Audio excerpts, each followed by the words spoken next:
brother must matter, life asunder. Salute old king who sparked us from plunder. When naked eyes can't detect the falsely sworn. The hip-hop writer's a creator, composing understanding words of culture brilliance, powering a rebalance of the elements equally. Pages of rejuvenated reaffirmation, simply the almighty leadership of insightful craft work that stands to build through any confrontation born to be. Yet his daily duty is as a journalist that questions properly and uses his ears to filter the real. And as the art decays by dilution, he concentrates the best again and again, exposing it in the print. Today's journalist and tomorrow's historian, he listens to share. Here is that necessary attempt executed again and again and again. This is the Power Right Show, brought to you by S.STREET Media and will be scribed lovely through OG Press Magazine. This is your brother, the lone low life with the home-sewn garment, the boricua with the build, the true and living God stepping in score, Sunya Zala, a.k.a. Skilla Straight or Low. And we're on S.STREET Media, man, the evolution of media, where every intrigue will have its own show, every incredible thought will have its own episode, every timeless insight will be archived. Like I said, it's a special show, so we're gonna dive right into it, though. You know, in my career of over 30 years doing journalism, though, I realized that I never really did official interviews with spoken word artists, though.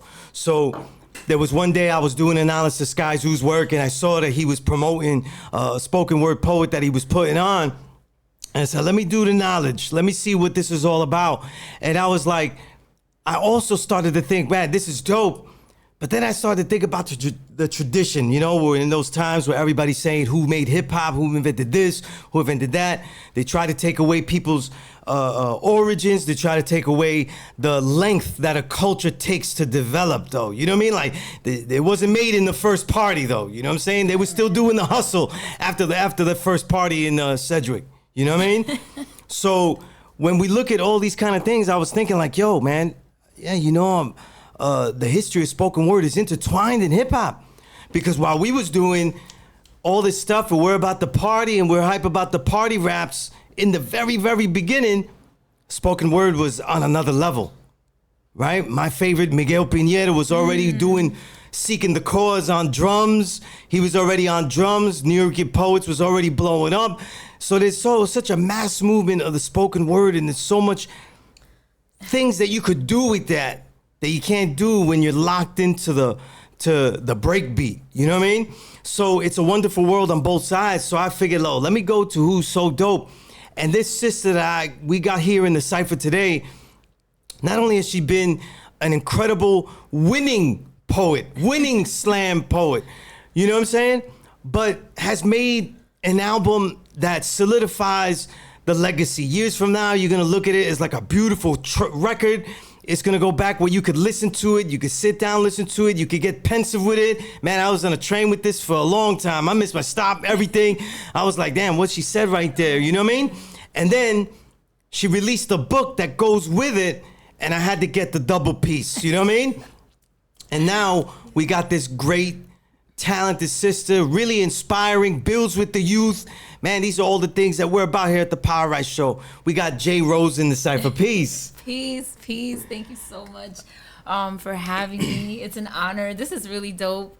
I love that you talked about the connection of spoken word with hip hop, and that you mentioned Miguel Piñero and the New York Poets Cafe. Indeed. Just before we get into anything, just a fun fact. Sure. You know, hip hop last year celebrated 50 years. The New York Poets Cafe also celebrated 50 years last year. So it's no coincidence why both of these, the New York Poets Cafe as an organization and hip hop as a movement, now birthed the same in that 50 years for New York, is that counting just like the cafe, or when they started to make the ciphers outside and build them, or is it like that whole thing where it originated in? That's when it originated in the living room of Miguel Algarin, along with Miguel Piñero and all the other founders.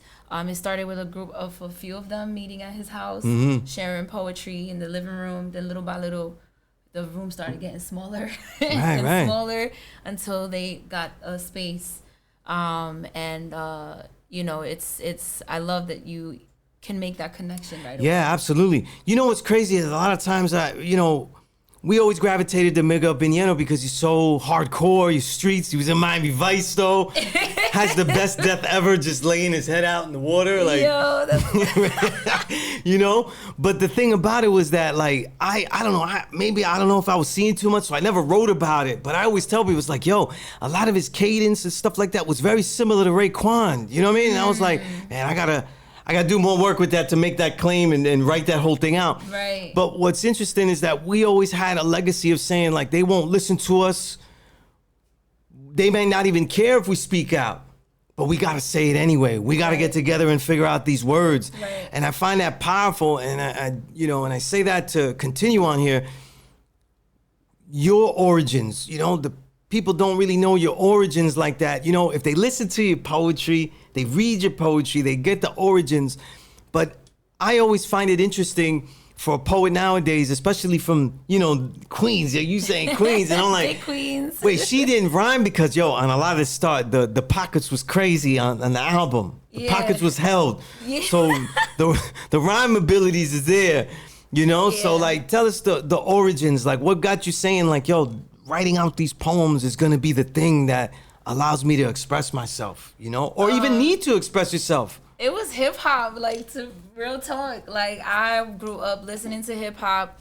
I am a big fan of lyricism. That was something that was always really fascinating. Like, I grew up listening to, like, I was there when Jay-Z dropped his first album, when Nas dropped his first album. Like, I was there when Raekwon was dropping his first album. Like, back then, I think more than now, in a lot of cases, lyricism was such an important thing because it was important not only to tell the stories of, like, the streets and what our communities were like, but also, like, to do it in a creative way and out the box way. I think there was more focus on that. So lyricism was always so dope. I love wordplay, like listening to the entendres, and I'd be like, yo, he could have meant this, but maybe it was just like dissecting that, and that really. But I knew that I didn't want to, like, be a rapper. Like, I knew that wasn't, like, for me. But I knew that, like, I had a love for words. Let me ask you, right? Because, right, you're Boricua, right? Yeah, I am. I'm Boricua too, right? But then at the same time, you're a woman, not wanting to, like, say, oh, I don't want to be a rapper. Was there a constriction? Because, I started writing in magazines during that time. Like, when you say Those Guys' albums came out, right? That's when I started, 1994. And at that time, guaranteed, labels did not sign Puerto Ricans if they looked Puerto Rican. If they thought you were Puerto Rican. Right. If you were Puerto Rican and you were darker, then they said, listen, just don't say it. Don't say that you are. So at that time, though, the labels didn't want, like, a diversity of the diaspora. You know what I mean? Right. Does that, and being a female, like, if I have to do this, I have to sound like that? Because there wasn't that many options. Yeah, you know what I mean? Honestly, think that in this, like, talking to you right now about it, it's really making me. At first, if you would have asked me this question and not emphasized on this part, I would have said to myself, like, oh, maybe I was just too shy. But thinking about it, like, there wasn't representation for me to see, like, Latinas rapping, or much less even women rapping in general. Like, there was, MC Light and Queen Latifah, and those pioneers, and even when I got to high school, Little Kim and Foxy Brown and all that. But it wasn't like today, where, like, I even scrolling through social media, I'm constantly seeing, like, young women rapping, like 17, 18 years old. Like, had I seen that when I was that age, I guarantee you I would have been spitting, yo. No, like, now look, I have goosebumps right now thinking about it. Had there been that representation in mainstream media, I think that I definitely would have probably had more confidence and would have believed that it's possible. Yeah, because I was thinking about, like, Lauryn Hill comes out later. Right. You know what I'm saying? Right. And a lot of people don't get that. When Lauryn Hill came out with the Fugees, though, it was people demanding more out of her as they were listening. Right. You know what I mean? Like, I give an example. Like, so classic. I was there at when the score was released. Right. Went all the way out to Jersey. Oh, wow. To see the first performance they had. Once, right? That's so legendary. Yeah. And I'll tell you how legendary it was. It was dope. And it probably is my number 2 all-time concert because of it. So I was there, right? And people are like, dude, Killing Me Softly. And I'm hardcore hip-hop, so I'm like, I don't hear that shit. I don't hear no I wanna singing. hear rap. I didn't come here for no singing, you know what I mean? I didn't hear coming from I'm melodies. like, do the yeah, don't do no singing. Do the manifest, you know, the other songs that she rhymes and everything, man. Do some bars, you know what I mean? Right, Because I've been seeing Wyclef dance around here for the whole thing and do some bars, right? But then she does Killing Me Softly, and it was amazing. My God, you know what I mean? And then I didn't really realize how amazing it was because, you know, you're seeing it at the time, though. Right. But I'm amazing. And it was, the way she sang it had, I think, this is what I say, every time she sings it, it came off more soulful, more and more. The more she sang it, the more she kind of lived the lyric and saw the lyric. And I was like, damn. And I looked to the side, I'm like, damn, that's crazy. Because I got sunned right there because I was now want to know. Now you and like, okay, I like and this. I looked to the side and Slim Kid Trey, Far Side, is next to me, and I'm like, God. and he goes to me, that was dope, right? And I was like, hell yeah, man, that's Far Side. Holy shit! And it was just a dope moment. That's so dope. But I'm like, now with the female MCs, you could like a style, be inspired by a style of female MC, and not even like them the best because there's a whole bunch of people doing different styles. Like there's many, there's not just one person doing this, one person doing that. So it's really wonderful now. It you know? is really wonderful now. I personally know women rappers that are amazing. Like shout out to my girl Petty. She is one of the best like women rappers I've seen in a very long time. As far she's from Queens too, and she sings. She sings. Oh yeah, well. that's always you know. And being in the space that I'm in, I not only get to, of course, connect and know a lot of poets, but I know a lot of just creative people, rappers, singers, These worlds intersect. Absolutely, yeah. Poetry plays a part in all that, but like it's like a symbiotic relationship. We all need each other as far as artists and disciplines of art. You know, that's why I like to curate a lot of spaces that combine different art forms together. With poetry as like the center art form. Yeah, that's powerful to me because I think I'll save this question for later when we talk about the album though, because there's something, you know, comparing what we hear from female MCs, and I don't want to compare you to female MCs. To me, it's a total different, it's different. You're looking for something different, you're looking to get something different, but it's still wordplay, so it connects and stuff, you know? But on this journey though, when was that moment where you said like, yo, these two moments I always think about with artists though. That moment where you say, I think I need to do this regularly, right? Kind of like start that 1,000 mount journey, 1,000 poem journey, with, if you will, right? You know, and that moment where you say, listen, I think other people need to hear it though, or that moment where somebody forces you, like you just end up in a cipher or something. Oh, so those two moments happened in very different times of my life. The first moment that happened was I think I need to share this. I think I need to share my work on stage. So I've been writing for over 25 years. I've been writing since I was 16 years old. So it wasn't until like my mid 30s when I got on stage. I started performing 9 years ago, right?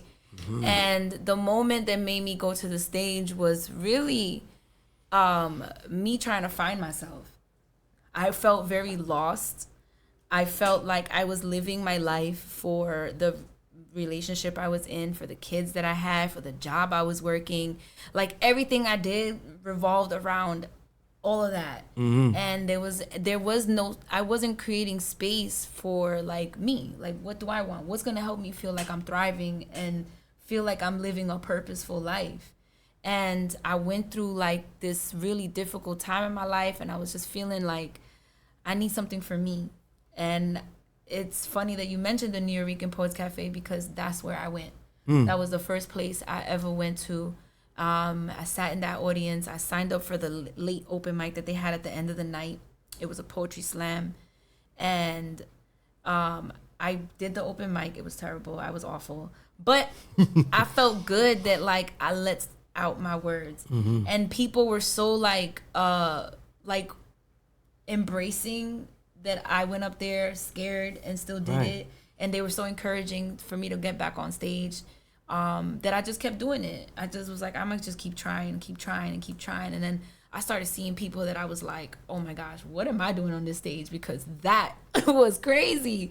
And instead of that intimidating me, it did a little bit, but I used that intimidation energy and I like shifted it into like inspiration, and it pushed my pen. And I was like, okay, now if I want to feel good sharing a stage with this person, I want to like write better.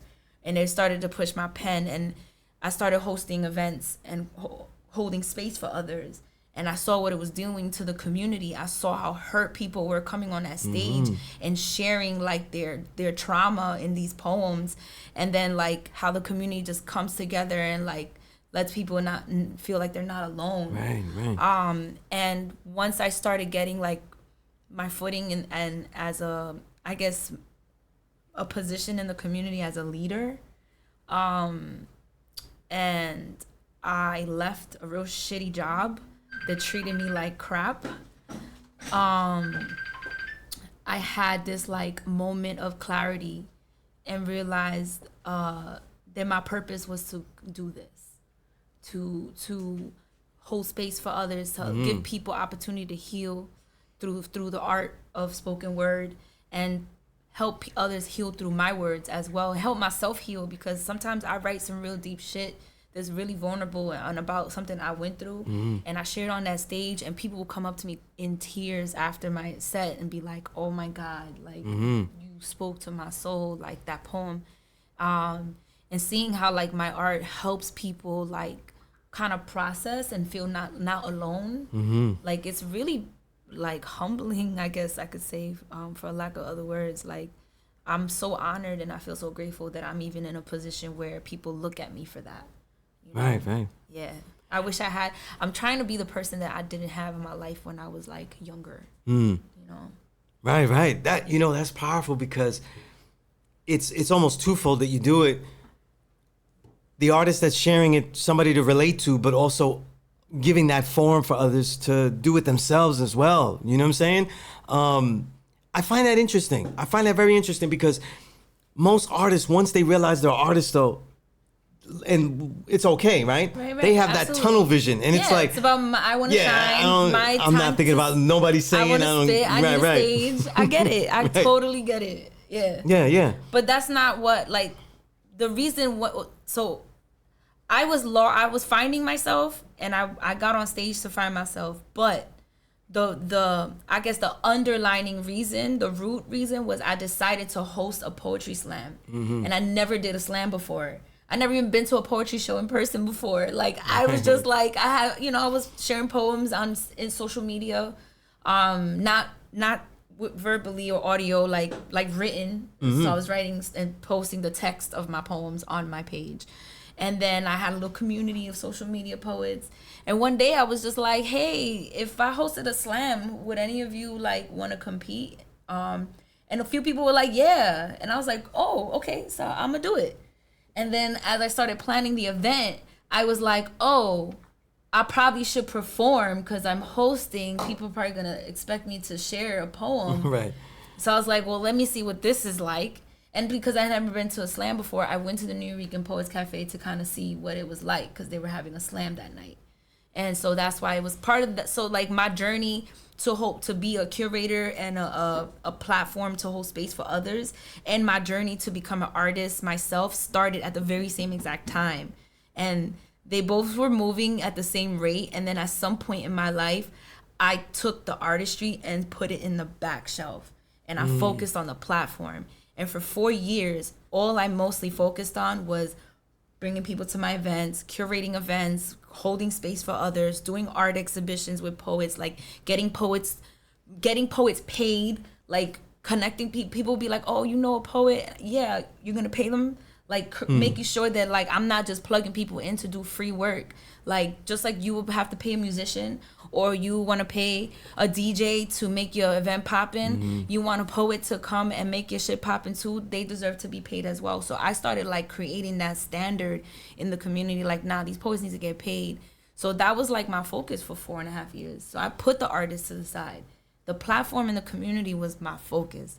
And then like 2 years ago, I was like, all right, the platform's doing pretty well. People know about it. People starting to come from outside of New York to attend the events. I'm featuring artists from all over the country to come out and to perform at my events. Like, it's running itself in its own way.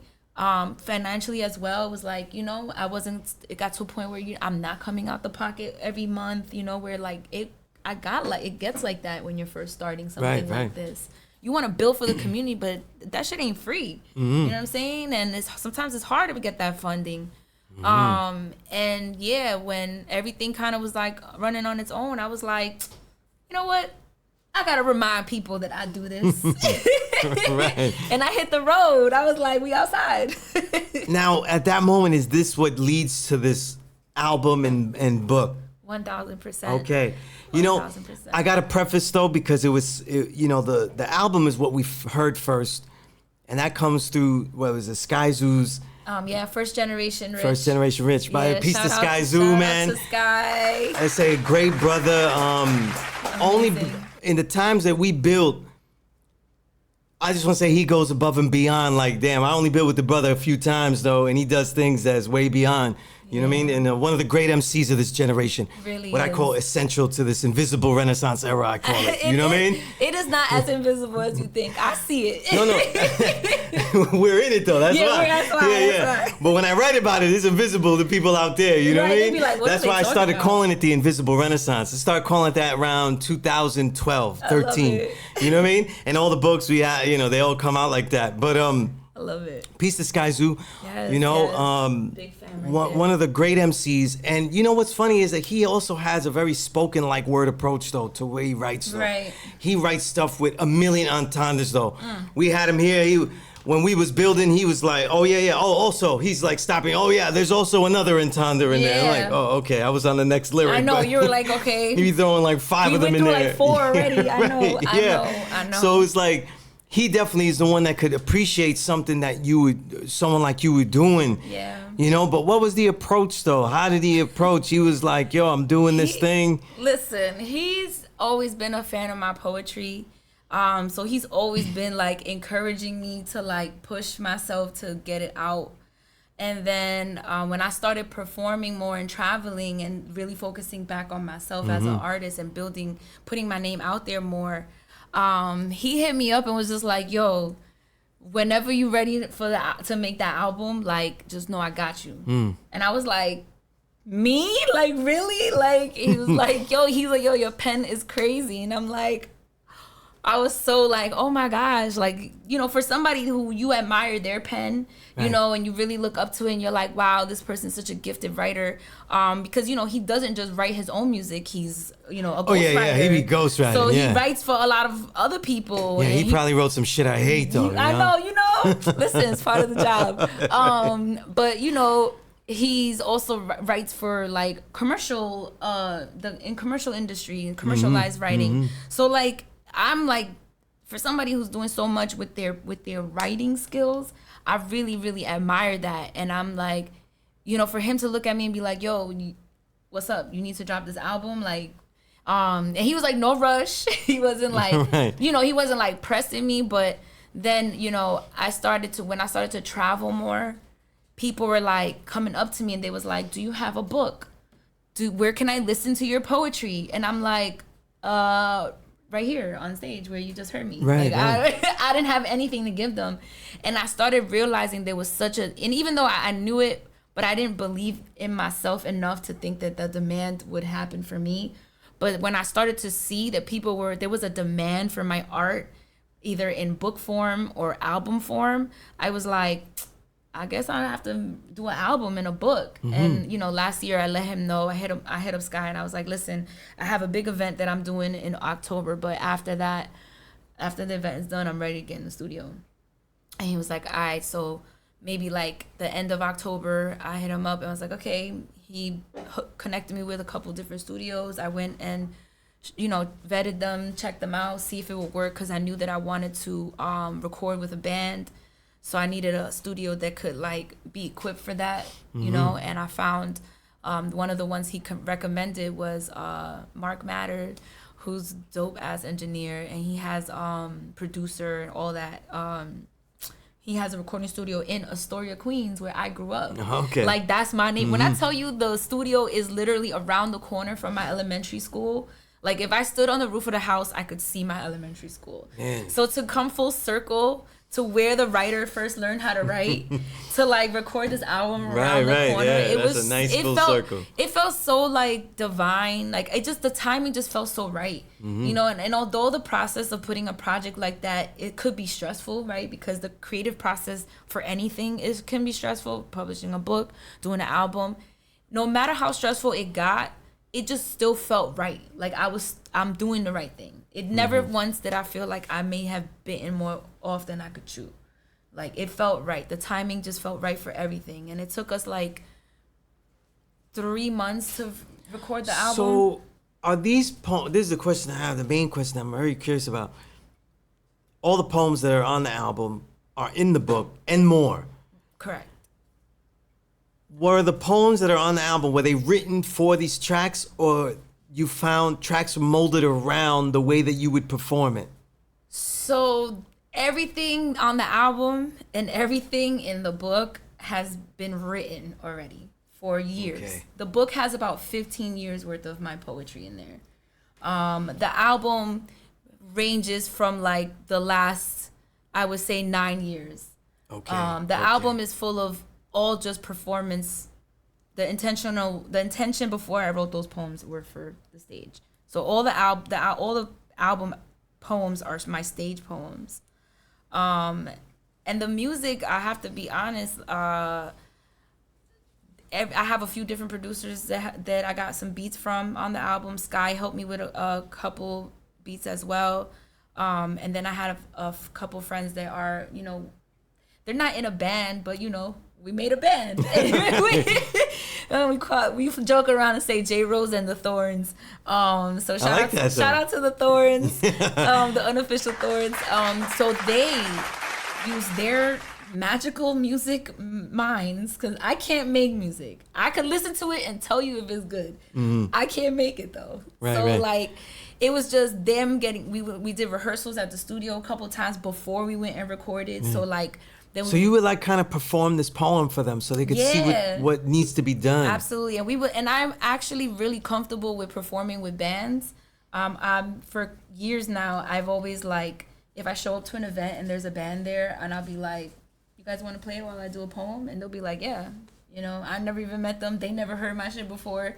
And they just riff along with you. They just go and they be like, can we hear it? And I'll be like, yo, just play. It's like when you know how to freestyle and you could spit over any beat. Like, that's how I feel about my poetry. Oh my gosh, I was saying music. That's how I feel about my poetry. I'd be like, yo, I tell them a vibe, like, give me some jazz or give me a neo soul kind of vibe, and then I just like, because I know my poem, so I can manipulate it however I need to. If I need to slow it down, you know, the album is so well arranged. Thank you. It's a question that you think about, because you know MCs, they're nearly always writing to the beat. Right. You know what I'm saying? Right. They don't have anything. Even if they have an idea of what song they want to do, right, they still got to get the beat before they write the lyrics. It's you know? funny because I actually have written like a few raps, right? So I remember when I started writing them, I had asked, I was writing them to a beat, right, that I heard, and I was writing. It was like inspiring the words, and I remember I had asked Sky. I hit him up, and I was like, "Hey, I have a question for you. When you write your raps, are you writing to the beat, or do you just write and then find a beat?" He was like, sometimes I write to the beat depending on what the situation is, but most of the time I just write. He was like, so he was like, just write. And once you know it, you'll be able to control how you spit it. And I was like, okay. He was like, so I had sent him something that I wrote with the beat, and he was like, try with another beat. Like, go listen to a bunch of instrumentals and try to spit it over different. And when I did it, I was listening to instrumentals, and I was like, oh, this beat is actually better. And then I go to the third one, oh, this beat is actually better. Right, and I'm like, damn, this is hard. Right. Picking the beat was very hard. There's one track on the album called My Ancestors' Wildest Dreams. And as soon as I heard the beat, I knew. He didn't even know the poem. The producer didn't even know the poem. He's a Boricua also, from the Bronx, rebel poet, amazing guy. He sent me this, like, I just told him, yo, I want some like ancestral shit. I was like, he was like, all right, cool. Say less. I was like, all right. And then he sent me this beat, and like I listened to it and I spit the poem, and I was like, yo, this is perfect. It just needed to be a little bit longer. He made it longer for me. And when I tell you, the engineer barely had to do any engineering to the beat, because the way, even like there's a part in the poem where I say shh, hush, like even at that point, and I say whispering, like the beat like gets quiet and it drops, and I'm like, yo, this is like perfect timing. This is like, that was easy. But then some of the other ones I had to listen to mad beats, spit the poem different ways to see how it sounded, record myself. So, you know, in putting a project like this is where like I thought it was gonna be easier. Like I thought, like I wrote the poems already. Like I have most of them memorized. Like how hard can this be? I just gotta go in front of the mic and talk my shit.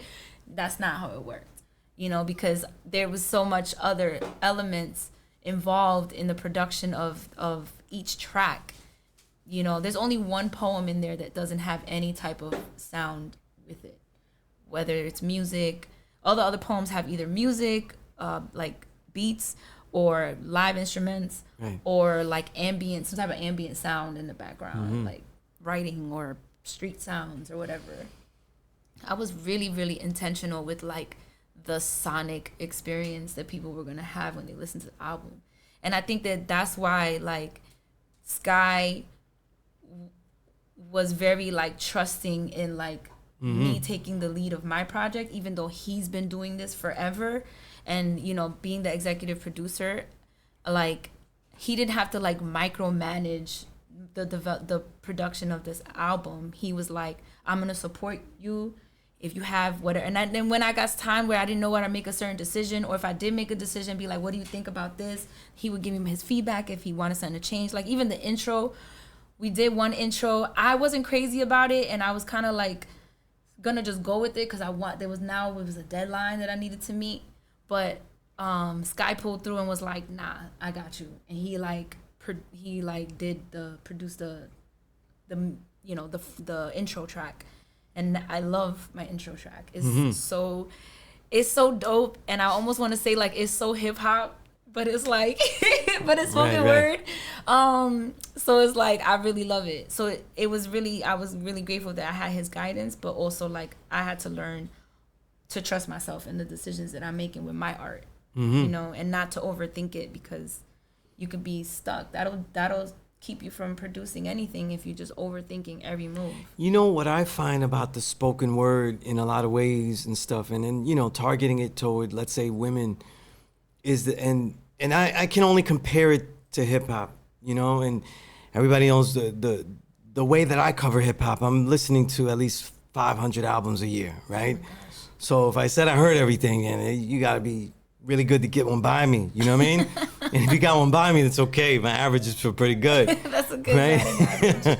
So it's like, but listening to all the great female MCs and stuff, and of course everybody in general, what I find in the spoken word and I find in your album, this is why I wanted to build with you, is that there's a deeper intimacy that comes through it.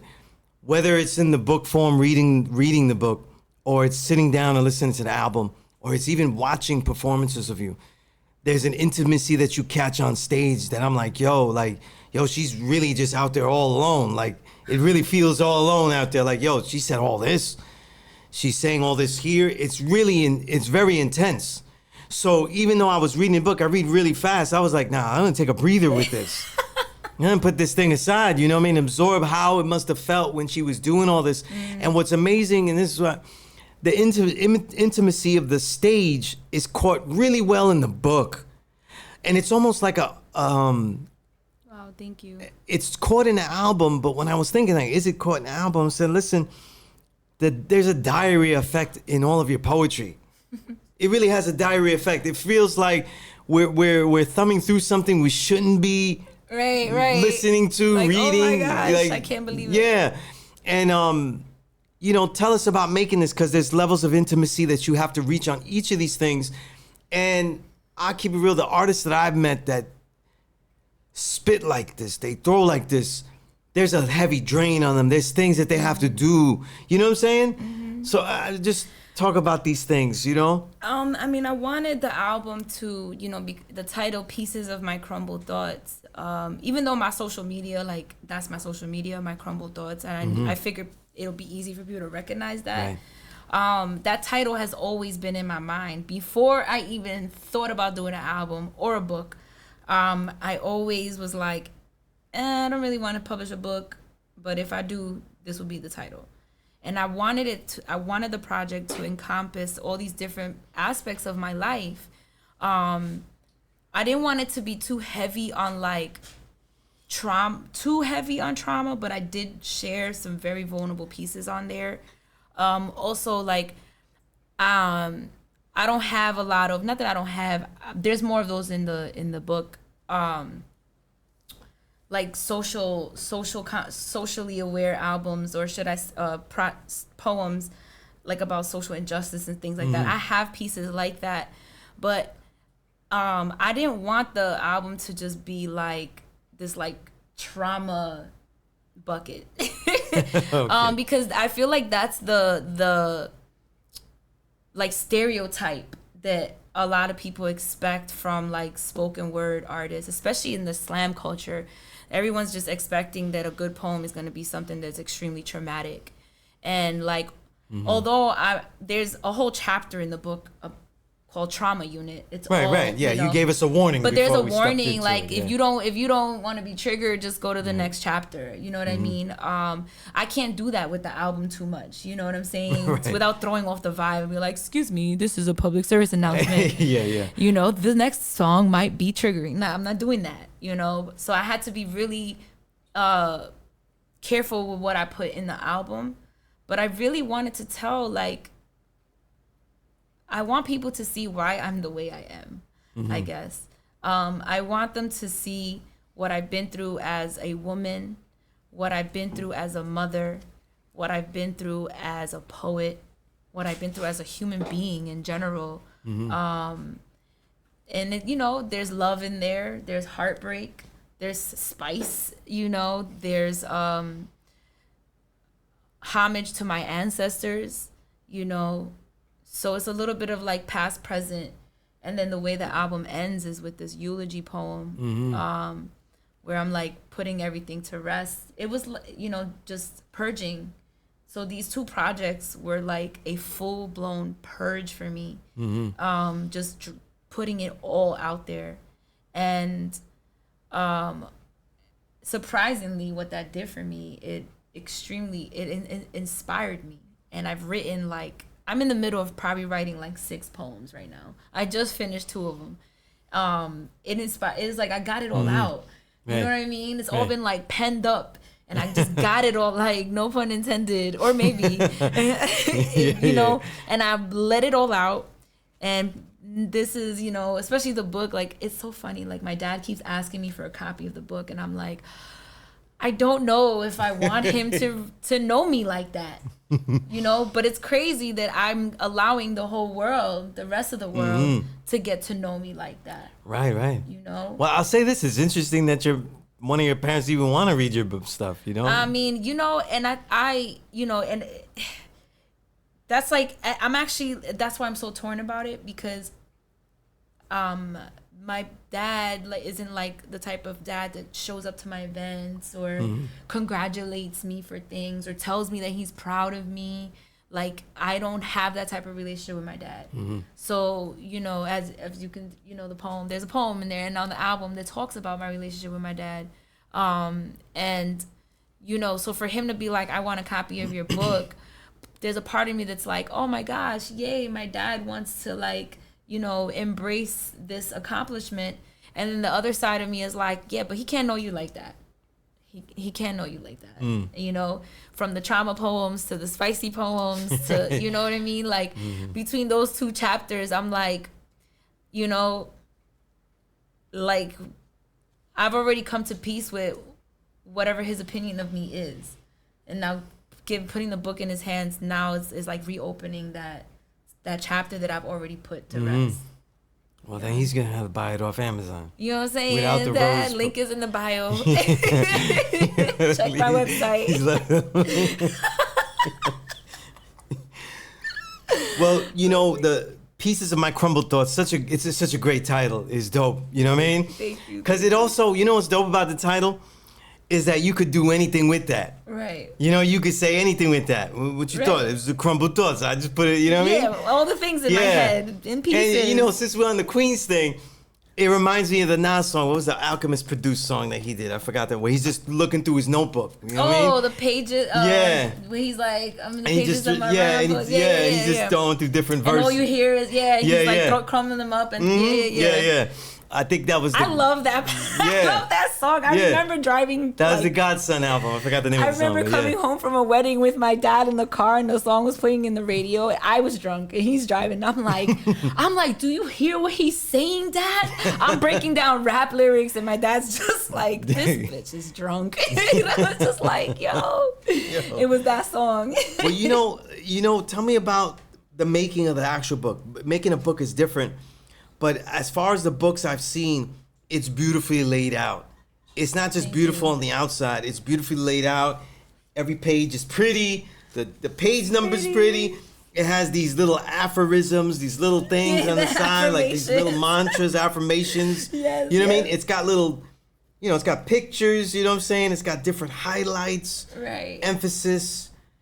Tell me about editing this and having it done like that, because this took work too. Like, it wasn't just like, man, these are the joints. Like, I tend to write that way. Right. I tend to want people to just be so much on the word that I won't let them do nothing. I don't even get editors though. Yeah. I just throw things out and I'm like, yo, that's what it is, man. That's my mistake, I definitely, because a lot of the poems were older, I needed someone to at least edit them for grammar, punctuation, context. So shout out to Clarissa Blanco, who's the editor. She's a really good friend of mine. So it's funny because everybody that was involved in the creation of this book is also a poet.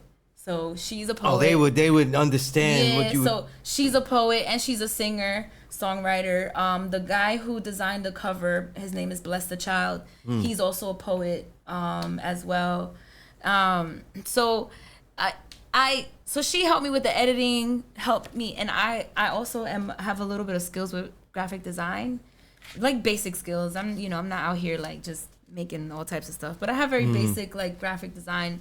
So I ended up using Canva to design my book, and I took everything from the manuscript, put it on Canva, and then I spent hours and for days just going through each page, making sure everything is aligned, and doing self-publishing through Amazon. When it's time to look at everything in review before you submit. It gives you that opportunity to see everything side by side. So I was able to look at it when I can't tell you how many times I'm looking at the pages side by side, making sure everything's lined up. But I'm also a very creative person. I love art. I am, even though I don't draw or paint. I used to draw when I was younger, graffiti and stuff like that. I have black books and stuff.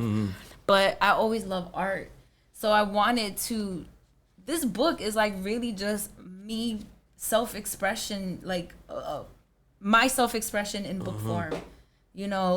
How I see things. Right. Honestly, this is crazy because I'm dissecting this right now, in real time. I never thought about this until you just asked me this. I see my poems in pictures a lot of times.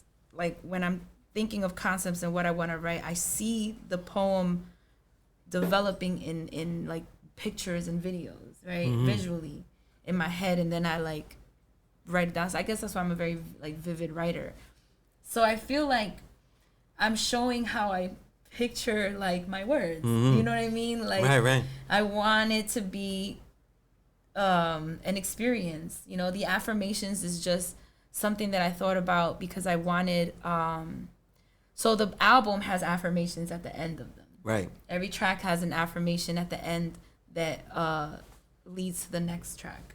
So I wanted to translate that in the book as well. So I put affirmations that would be related to that poem that you're about to read. This is why I say your work has such a diary effect, because a lot of times you go back to what you wrote. Yeah. You go back to your own album and get Right. something positive out of it. Like, yo, I did that. Oh, yeah, I Yeah. told myself to be this way. You know what I mean? Yeah, like, for sure. Yeah. For You sure. know, it I'm has very that- proud of both projects. They're both two things I never expected myself to accomplish. You know, and even like down to the album poems that are in the book, there's like a QR code and you can scan and Right, listen right. to the Yeah. album. I mean, it's crazy. It's interactive, the book, too. Yeah, it is. Just, It's like I want it to be like I always want to bring it to the album as well, right? Because at the end of the day, I'm a spoken word artist. I'm a performance poet. You know, I have page poetry, but I am a performance poet. This is what I do for a living. So like I'm publishing this book, but I also want you to hear how I'm saying these words, because you can say them to yourself however you want, but when you hear me say them, oh, it's absolutely. I feel like there's like more powerful effect, you know. And I've had people tell me all the time, like, "Oh my God, I've seen your videos, I've, read your poetry, whatever." But like when I see you in person and you perform in person, people are like, "Yo, there's no justice. Like you do no justice to how you what it's like to be in the same room." I guess you feel the energy. Right. And that would always still be the number one anyway. Right, that would right. always be the number one. But for the listener, there's so many bars here. There's bars here. Yeah, Nothing there else you are. can call it here. You know what I mean? Just lines that I thought I always, my producer G-Math knows I always have to Michael Eric Dyson some of these bars here. Yes, You know what I I mean? love it because nobody takes enough time to do that. And I'd be like, "Are y'all listening?" like when I go through, I was like, oh man, I didn't tag this thing. Listen, the book is too pretty, because if it was another person's book, I'd have penned it up and all that. And I was like, damn, I don't take the pen to it. That's so funny. But I was like, you said, but baby, you're a language created for expression. And although the difference in our distance is a torture of time zones, 5 hours ahead just means you've always been in my future. Man, that's a line though. You just kicked That's that. so. You know what? I've had poets that are like really, really Yo. great writers come up to me about that line, and they'd be like, "Yo, I wish I wrote that line." Like, that's one of those lines that a lot of people have said that they Yeah. wish they wrote that line. I'm like, yo, even when I wrote it, I threw my phone down like, girl, yo, they not ready for this. Yeah, it's just bars here. He asked me to write a poem for him, but didn't know the poem's already written in the major chords of my heartbeats. Damn. If you said that to him, he'd have been like, all right, it's okay. You ain't gotta write a poem then. He did. He did. Yo, there's so many great lines here. And then, the alliteration. There's I one love poem that I'm gonna get to is all alliteration, which is The woman fire. poem. And what's interesting, yeah. I love that. And it's also acrostic. It's like Right. Popping pills prescribed by your praises written on our most intimate pages. Ah, damn. that's Addicted. That Shit. poem, I love Addicted. I have a video for that too. I dropped it on Valentine's Day. It's on YouTube. Addicted is a poem that actually was inspired by, I went to a friend's 1 year anniversary of being an NA. And I went to the celebration and I was like, oh my gosh, this is like so, like, it's empowering to see how many people are, really just in community trying to support each other no matter where they are in their journey of trying to become sober. So I was really moved by it. And I was like, I want to write a poem about addiction, but I don't want it to be corny. I don't want to sound like I'm, talking about being addicted to all these drugs that I've never done. You know what I'm saying? I didn't want to be like that type of like appropriation addict. I don't know how else to Right. call it. So I was like, well, I have been addicted to a person. I can write about that. So I wrote about being addicted to a person, but I used wordplay that was about Right. different addictions, Different gambling, drugs, Right. alcohol, all And that the stuff. use of metaphor is crazy Yeah. through the book. You know what I mean? It's Yeah. crazy through the book. It was Jizzer-esque. You know what I mean? That's my favorite Wu-Tang member. Yeah. You know what I mean? I was like, yo, this is a Jizzer-esque Yes. throughout the whole thing. But tell me about, obviously, it was, what was it? Was it this one? A woman, the alliteration one. Oh, no, not that one yet. Not that one yet. We could fly through that one, though. But you know what I mean?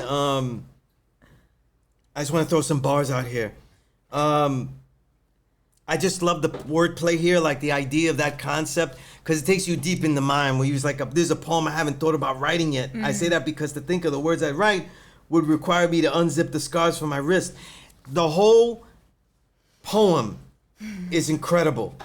Thank you know what I'm saying? Because it's almost like you're telling us you're not gonna tell us, but you told us. You know what I mean? It's like because it goes so long, and it's like, yo, she has to stop the poem here, or she's gonna tell more.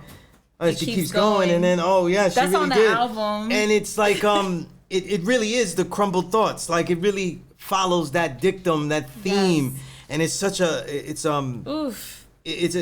landmark moment in the book and in the album. That is my longest poem. It took me about 3 months to write. 3 months to write. Yeah, it took me like another 2 months to memorize it. It took me like 15 times performing it on stage to not cry, because I would cry in the middle of the poem. People would cry in the audience. It's a very deep poem. It talks about unpacking a lot of trauma. And part of the poem came from inspiration from a conversation, which is what a lot of my poems come from. Either either having an experience or talking about an experience with another person usually triggers the poem. But this was a conversation about how like people overlook poets, how just because we have this dope art form to kind of write through the things that we go through, that doesn't make it easy. So to write about something traumatic, you have to unzip that. You have to unpack that. You have to, for me to be able to write that poem, I had to dig into wounds that I thought was already healed. And like a part of it was like, I wanted the poem to shift into a place where it was like, this is how I have overcome all this. But the poem just never went that way. It just got deeper and worse and deeper and more painful. And I started to realize, and that's why it took me 3 months to write the poem. That's when I realized that I wasn't as healed from these things as I thought I was. So I had to, and that's why I don't write about vulnerable stuff that deep. So that is one of my most vulnerable pieces. It's interesting what you're saying, because like almost like writing the poetry, writing this creative work is actually showing you about yourself. Absolutely. That's powerful. Absolutely. The self-awareness comes through a lot of that. When it was hard. I would like find myself crying sometimes in the middle of writing that poem. As a matter of fact, when I recorded the poem in the studio, I remember I had my son with me because I bring him to like everything. Only he's not here today because he was with his dad. If not, I would have brought him. Right. But he was outside the booth and I was, in the booth recording, and you can hear what I'm saying outside. Sure. And I got through the poem and I put myself in such a deep, like I dove so deep into the poem that like, if it sounds like I'm crying on the album, I was crying. Like there was tears. And there are moments, yeah. There was tears. You could hear the voice starting to crack. The tears. You could hear the tears welling up in my eyes. So when I walk out the room, I was like wiping tears from my face, and my son ran from the other side of the room and came and gave me this big hug. Wow. And told me that he loved me and that he's proud of me. And I was just like, wow, like, this is my story. This poem is very, very much my story. But like the way that even like a 9-year-old, can understand that like this is traumatic. Right. You know what I mean? Yeah. So like the adults definitely are like, girl, that's a poem that I don't do often anymore. I mostly perform it during like Mental Health Awareness Month. When I get booked for events, I'll try to be mindful and share that poem. But it's just beautifely written. It's powerful. It's got everything. You know what I mean? And it's my favorite track on the album. My favorite track. You know what I mean? And but there's so many lines. You're able to do this kind of thing with one line. Like the line that I was like, I had to like say, oh man, that was crazy. I'll just start staring in the sky and stuff. When you're reading something like, damn. And then I just caught myself. And you said, on Lights, Camera, Drowning, you said a childhood that smells like home-cooked meals but feels like deeply buried trauma. And I just stopped the page. I was like, damn, that's Abuela's house. I was like, damn. Yo.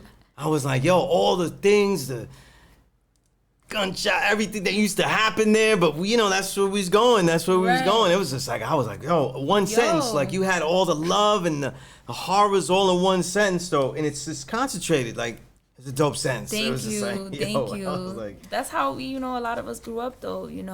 The house smells like good food, but what's going on outside, or sometimes what's going on inside the house in another room. Right. What's getting inside the house too. You know what I'm saying? So it's like, yeah, we gotta address that.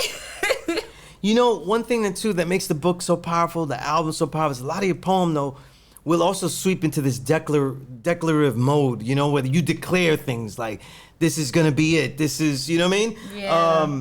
Oh, wow. When you say, you never took the time to look back as I sweep up the dust left in your path of negligence, this kingdom once vast and full of life, now desolate, until your pride and my needs battle it out in the shadows again. There's always like a hope. There's always a fight.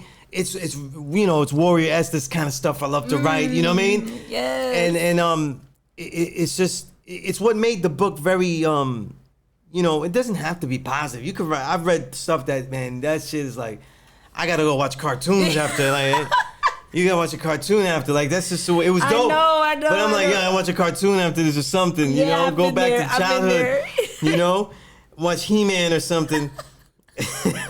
But this book had so much, it's a real roller coaster. Yeah. It's high, it's low, it's everything.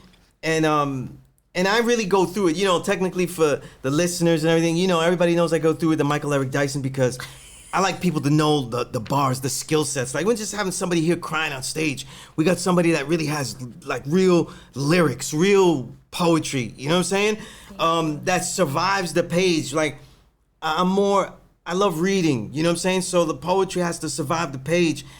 And I'm looking, I was like, yo, it's fly put together. Cause like, when I'm teaching the kids, I always tell them like, yo, poetry, keep it simple, man. It's something that it's your understanding, something that you want to say, right? But you got to say it fly. I just keep it simple like that. Yeah. I don't put no rules on it or nothing like that, No. but just say it fly. And it's just... I tell my students the same thing. Like, don't worry, you stressed about rhyming.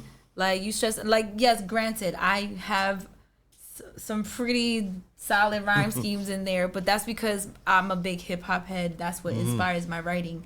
But for kids who, are just trying to find a way to express themselves, it's like, don't be so stressed out trying to stay conforming yourself to just rhyming the whole time. Like, especially like, this is spoken word. It's poetry, but it's spoken word. You're talking to the people. I'm talking to y'all. Can y'all hear me? That's what I'm doing. Absolutely. And when I said the jizzes thing, look at this. The sound of turning your pages triggers salivation over syllables. Just call me Pavlov's poet. My mouth waters with wordplay, verbs vibrating the core of my existence, shaking my soul off the bookshelf. Man, that's some... Jizza would love that. He put you on the remix or something, man. Come on, Jizza, stop playing. No, I'm telling you, I'm right over the bridge. You do that in a lot of poems, that long metaphor. The long metaphor, we dig deep into it. Right. But it's a payoff because we get the mentality that you were in, though, and really start to understand, you know what I'm saying? And I was like, damn, I got to do the interview. I was like, yo, I know this woman. I'm like, yo, Thank you. I tell him, like, I was living with this thing. Like, I was in another world with this thing, And what's funny is that, I already forgot the name of the song that I did. It was on the album. We just played in the intro. But, I was messing around and I had done an alliteration poem. So like, I love it. My world in the poetry is a lot different. I started out as a writer trying to get the respect, and then after a while, it was like the second year I was writing, 1995, I said, listen, nobody's gonna get respect from me in hip hop if I'm just writing about other people. Right. But that's what a journalist does, so how am I supposed to do that? So I said, I'm gonna make every piece, and I had read 2 columns from Bones Malone. I said, nah, he write too dope. I can't read no more of this, so I'll be biting unconsciously. Right, unconsciously. So I was like, I'm gonna make this an element of hip hop. I was saying this since 1995. People that was there know, and I have the receipts because I have the old columns printed and everything. And I was like, I'm gonna make this hip hop writer an element Right. But the only way it could be element is if it's creative. Right. Over the years, when I started to finally get where magazines, because magazines would clip off the piece. Right. And your creative. Yeah, they take it down the conveyor belt, so everybody sounds like the same guy. If you ever read a magazine, all magazines do that. Right. So I started to write. When I started to really have the space, I started to put poems on top of the reviews, inside the features and shit like that. Right. You know what I mean? But I wanted people to see the words. Because I'm not performing the words like an MC. I didn't even think about spoken word. That word had never come to my mind. You know what I mean? But I was like, yo, I wanted to survive on a page where it looks dope and shit like that. And that's why, like, what's funny is that one of those poems was alliteration, but with the W also. Oh, woman. You know what I mean? I had alliterated the W, and I had a verse like that where I did the whole verse with W. Damn. You know what I mean? A whole 16. It was probably more than 16. Oh my god. You know what I mean? And it's hard to do it's hard to rhyme that because the beat was kind of fast too. Oh my gosh. So I was like, woof, woof, woof.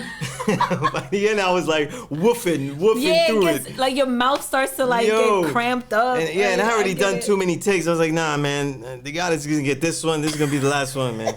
You know what I mean? It's gonna be grimy. It'll be grimy. That's but it was so beautifully written, the woman one, because it said so many chambers about what a woman is. Willows in the wilderness whispering wisdom out of wide open windows. You know what I mean?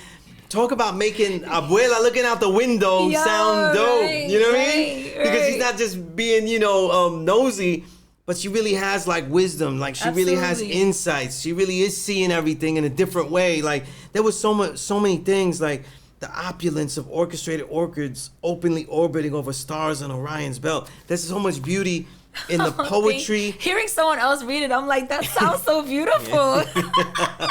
It's so different when I read it. Like I just be like, yeah, I like it. But when I hear someone else say it, I'm like, oh, that sounds so lovely.